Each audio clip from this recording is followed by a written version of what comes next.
à la faveur de la première édition de Africa Open Innovation Summit, AOIS, qui s'est tenue les entre 25 et 26 novembre à Abidjan. Un atelier traitant de questions, alliant haute technologie de rupture et finance a été animé par Nelly Chatu Diop, CEO de l'entreprise Ejara qui propose une plateforme mobile d'investissement.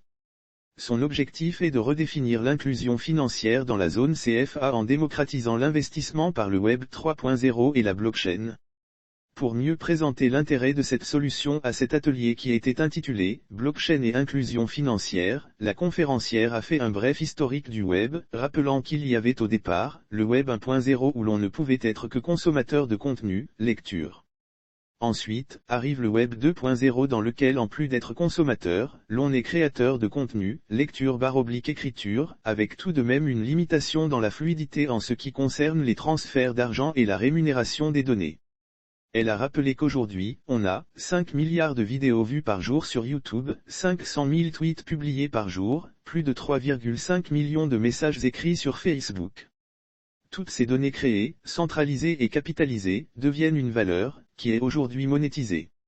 C'est là qu'apparaissent les prémices du Web 3.0, avec la blockchain qui est une technologie, un protocole de confiance, permettant de garder la trace d'un ensemble de transactions, de manière décentralisée, sécurisée et transparente, sous forme d'une chaîne de blocs d'informations.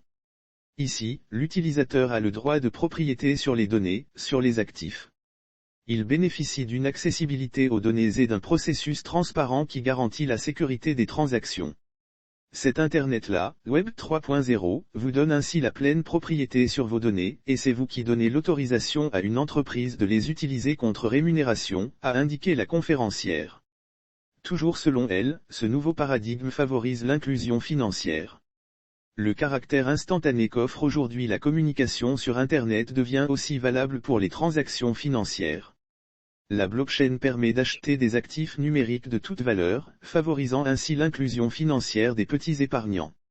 Cette technologie, grâce à son système de confidentialité, permet d'emprunter au taux réel sur le marché financier, explique Nelly Chatu Diop avant de conclure que si Internet a démocratisé l'accès à l'information, la blockchain démocratise la valeur. C'est pourquoi elle encourage les usagers d'Internet à adopter la blockchain, pas sur le prisme d'utilisateur mais surtout de contributeur à la chaîne.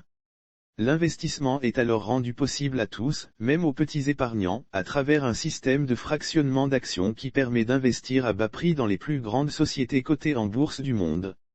La blockchain selon elle, est aujourd'hui, ce qu'a été Internet pour nous dans les années 90. Il faut donc s'y intéresser maintenant.